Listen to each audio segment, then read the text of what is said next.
আমার প্রিয় ছাত্রছাত্রীরা, আজ আমি তোমাদেরই জানা এমন কয়েকটি ইংরেজি শব্দের সাথে পরিচয় করাবো যেগুলোর ভুল বানানকে তোমাদের সঠিক মনে হবে আর সঠিক বানানটাকে তোমাদের ভুল মনে হবে। ঠিক আছে, দেখো তবে। হ্যাঁ,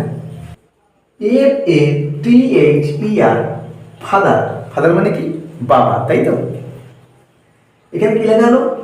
MOTHER, মাদার। মাদার মানে কি? মা, তাই তো? আবার এখানে কি লেখা হলো? MATHER, mother. মাদার মানে কি? মা। তাহলে এই দুটোর মধ্যে একটা ভুল আছে আমাদের, তাই না? দেখো, FA কি হচ্ছে? ফা। FA ফা হলো, ঠিক আছে। MO কি হচ্ছে? মো। MO এখানে মো হওয়ার কথা, কিন্তু এখানে কি হচ্ছে? মা হয়ে গেছে, তাই না? আর এখানে MA, মা। এখানে মা ঠিক মনে হচ্ছে, তাই না? দেখো, MATHER, মাদার। মাদার মানে মা। আমাদের আপাত দৃষ্টিতে কি মনে হচ্ছে যে এইটা ঠিক মাদার, তাই না? কিন্তু নয়, এইটা মাদার বানান ঠিক নয়। কোনটা ঠিক? MOTHER, mother. এইটা হচ্ছে আমাদের ঠিক বানান। তাহলে এইটা কেমন হচ্ছে বা কেনই বা হচ্ছে তোমরা একটু চিন্তা ভাবনা করো, ঠিক আছে? এইবার এখানে দেখো উপরে কি লেখা আছে? জেরক্স। JEROX, xerox.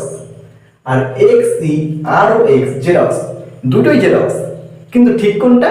ঠিক হচ্ছে গিয়ে এই জেরক্সটা ঠিক, মনে থাকবে। JEROX, xerox. উচ্চারণের ক্ষেত্রে আমাদের মনে হচ্ছে এই জেরক্সটা ঠিক, তাই না?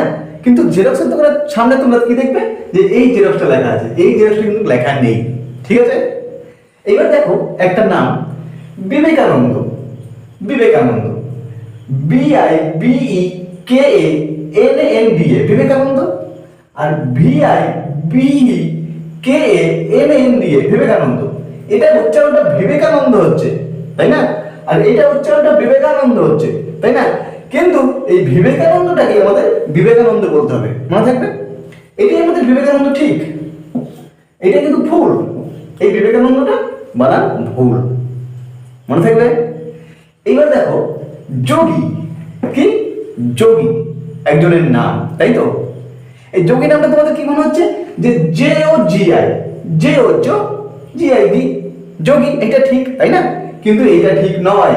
যোগী বানান কোনটা ঠিক? যোগী বানান হচ্ছে গিয়ে এইটা ঠিক, OYOGI, যোগী। এটা হচ্ছে গিয়ে যোগী বানান ঠিক, তাই না? এইবার দেখো সুনামি।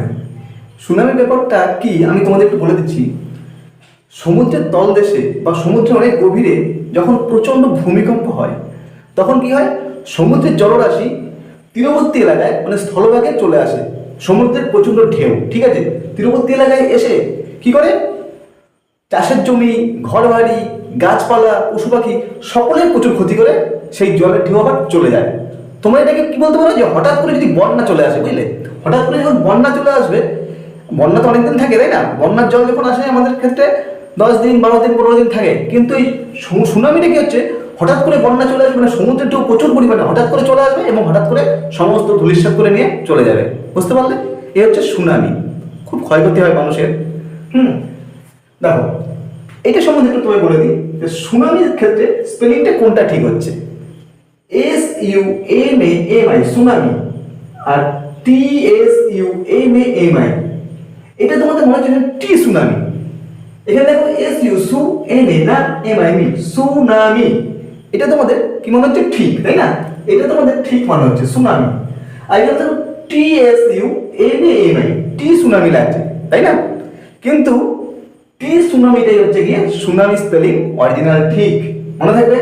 তাহলে কোনটা ঠিক? এই টি সুনামি, মানে এটাকে আমরা সুনামি বলবো, এটাকে আমরা সুনামি বলবো, সুনামি। এটাই হচ্ছে সুনামি স্পেলিং। আর এটা হচ্ছে গিয়ে সুনামি স্পেলিং কাটা, মানে এটা ঠিক নয়, মনে থাকবে। এই জিনিসগুলো কেন এরকম হচ্ছে, তাই তো? তোমাদের তো জানা প্রয়োজন, তাই না? তাহলে কি করতে হবে? তোমাদের এই জয়গোপাল শিক্ষালয়কে সাবস্ক্রাইব করে রাখো, ঠিক আছে? যদি জয়গোপাল শিক্ষালয়কে সাবস্ক্রাইব করে রাখো, ঠিক তোমরা এই বিষয়গুলো একসময় না একসময় জেনে যাবে যে কোনো ভিডিওর মাধ্যমে, ঠিক আছে? আজকের মতো এইটুকুই।